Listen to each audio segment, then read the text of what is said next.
Olá, começa agora mais um episódio do Macro Review, o podcast de economia do C6 Bank. Nosso tema de hoje são os efeitos da política de imigração nos Estados Unidos para a economia americana. As novas medidas do governo para conter a entrada e a permanência de imigrantes irregulares no país podem mexer bastante com o mercado de trabalho, com a inflação e os juros. Alguns dados já sugerem uma queda no fluxo de imigrantes nos Estados Unidos, o que deve diminuir a mão de obra disponível por lá. Com isso, o mercado de trabalho americano pode não esfriar como se esperava e o espaço para os cortes de juros vai ficar pequeno. No podcast de hoje, a gente vai entender melhor esse assunto, inclusive com uma análise da Cláudia Rodrigues sobre como a inflação nos Estados Unidos também deve ser impactada pelas tarifas comerciais. A Casa Branca tem ameaçado aplicar taxas de até 50% sobre produtos importados, como é o caso das exportações do Brasil. No episódio, a gente também fala sobre o que pode acontecer com a economia brasileira caso essa tarifa de 50% seja aplicada mesmo pelos americanos. Outros dois assuntos são a última decisão de juros na Europa e a liberação de recursos do orçamento aqui do Brasil. Fica aqui comigo para entender tudo isso. Eu sou a Bianca Alvarenga e hoje é 28 de julho de 2025. Vamos lá? De modo geral, conforme um país se desenvolve e envelhece, a participação da população nascida naquele país na força de trabalho costuma diminuir, enquanto a dos imigrantes vai crescendo. Nos Estados Unidos não foi diferente. A participação dos imigrantes na força de trabalho praticamente dobrou desde a década de 1990. Hoje em dia, 1 em cada 5 trabalhadores nos Estados Unidos veio de fora do país. Em 2024, os imigrantes representavam 35% de todos os trabalhadores contratados na construção civil americana e 26% dos empregados no setor de serviços. Mas aí, no começo deste ano, a Casa Branca adotou uma nova política para impedir o fluxo de imigrantes irregulares, com medidas como a fiscalização de fronteiras e a deportação de pessoas que não têm autorização para viver nos Estados Unidos. Para o mercado de trabalho, o efeito mais provável dessa política é uma redução na oferta de mão de obra. Com as novas restrições para imigrantes, restaurantes, hotéis e empreiteiras, por exemplo, já estão tendo dificuldades para reter trabalhadores e preencher vagas.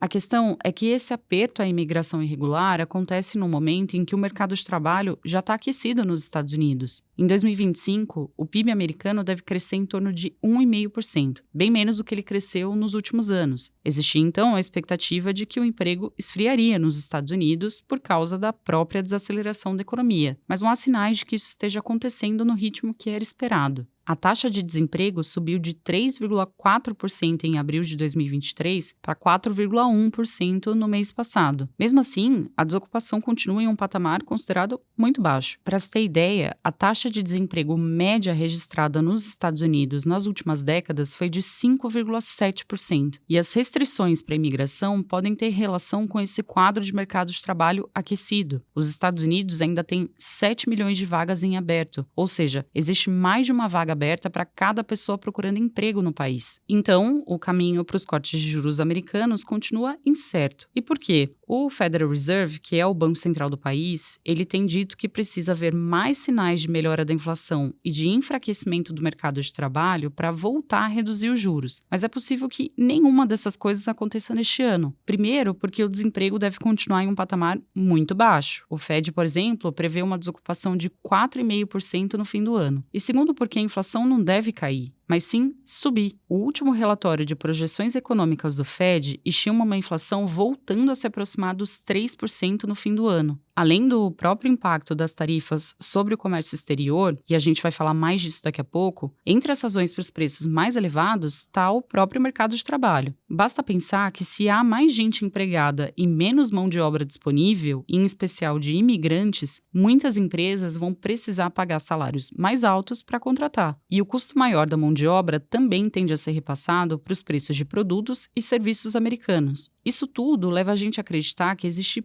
pouco espaço para o Banco Central americano cortar os juros em 2025. A gente também não descarta a possibilidade de os juros voltarem a subir nos próximos anos nos Estados Unidos, caso a inflação tenha uma piora mais significativa. E muito dessa possibilidade de piora da inflação está relacionada à imposição de tarifas comerciais pelos americanos, como eu falei agora há pouco. Nos últimos meses, a Casa Branca mudou a chave da política comercial e passou a impor tarifas de 10%, 20%, 30% e até 50%, como é o caso das tarifas para o Brasil. O tema tem passado por uma intensa negociação. Muitos governos conseguiram até dialogar para obter algum alívio nos percentuais anunciados. Mas, de maneira geral, as tarifas de importação nos Estados Unidos devem continuar a ser as maiores em décadas. Para explicar melhor esse risco das tarifas para a inflação, a gente recebe aqui a Cláudia Rodrigues, responsável pela cobertura internacional no time de economia do C6 Bank. Cláudia, antes de tudo, eu vou pedir para você me contar como estão as negociações comerciais com os Estados Unidos, porque esse é um tema que muda praticamente todos os dias. Sempre tem uma tarifa nova sendo anunciada.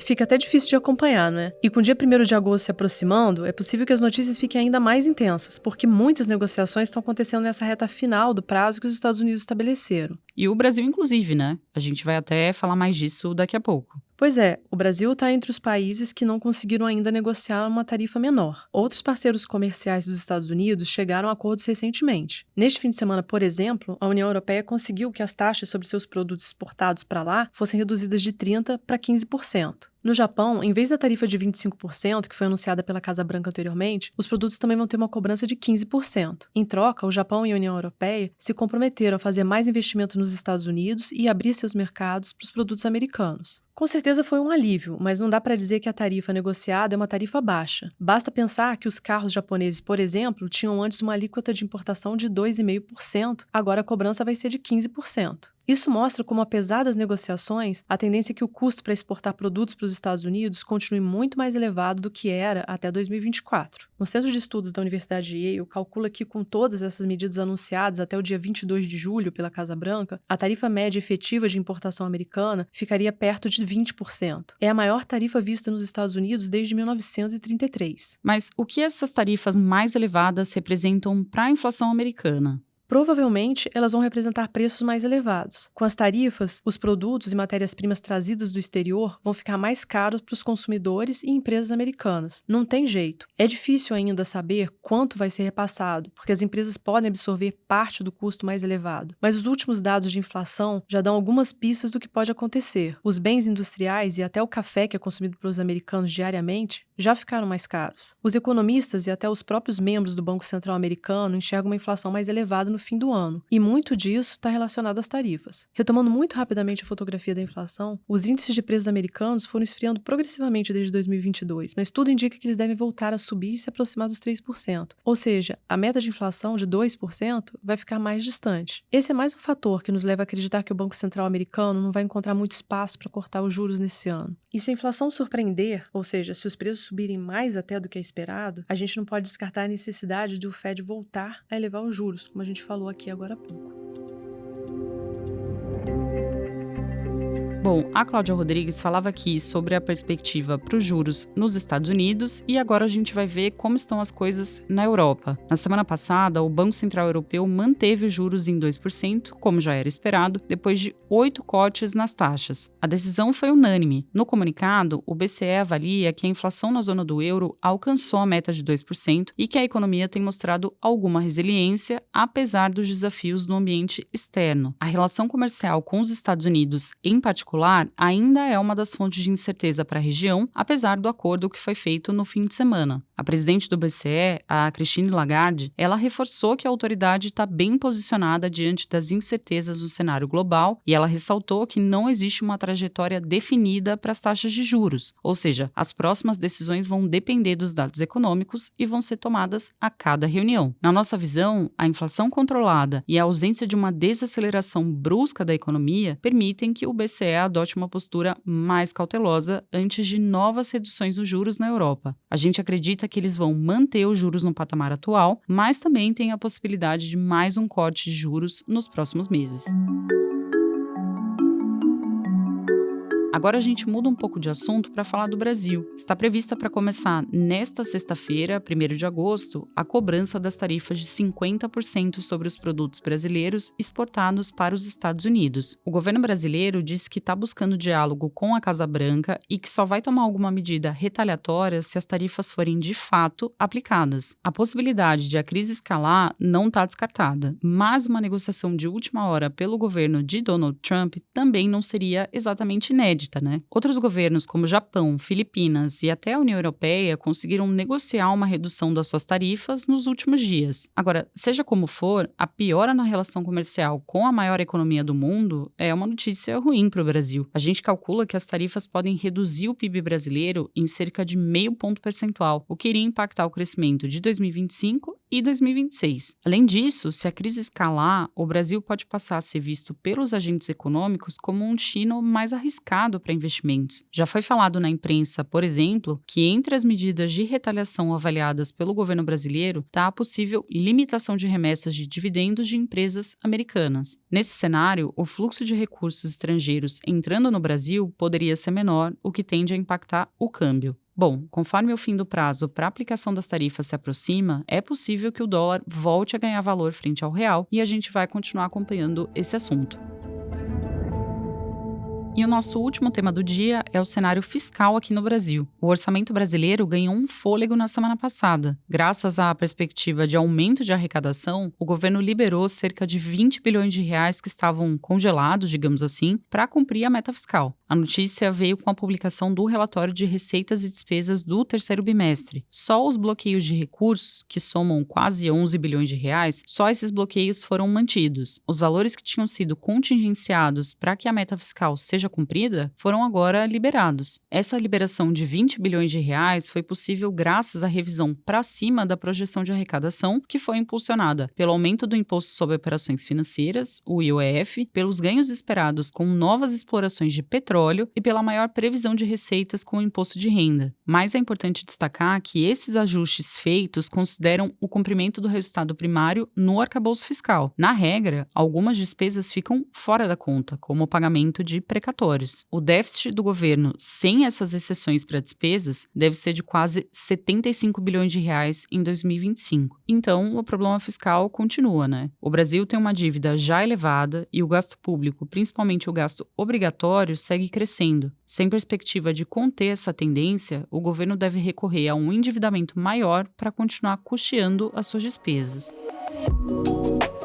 Agora sim, hora da nossa agenda. Eu compartilho agora os dados econômicos que a nossa equipe acompanha nos próximos dias. E a semana deve ser cheia de indicadores e de eventos importantes, tá? Na quarta-feira, 30 de julho, a gente vai ter a divulgação do PIB do segundo trimestre dos Estados Unidos e da zona do euro. No mesmo dia, à tarde, tem decisão de juros do Fed, do Banco Central Americano. A expectativa é que o Fed mantenha as taxas como estão, aguardando por mais clareza dos efeitos das políticas do governo sobre a economia. Ainda no final da quarta, aqui no Brasil, o Copom também divulga sua decisão de política monetária. A gente espera que a taxa Selic fique estável em 15% ao ano. Na quinta-feira, dia 31 de julho, vai ser divulgada a inflação dos Estados Unidos, que é medida pelo Índice de Preços de Gastos com o Consumo, o PCI. Por lá, a variação de preços em junho deve ter continuado acima da meta do Fed. Aqui no Brasil, o IBGE divulga a PNAD de junho. A gente espera que a taxa de desemprego tenha ficado em 5,8%, que é o menor nível já registrado para esse período.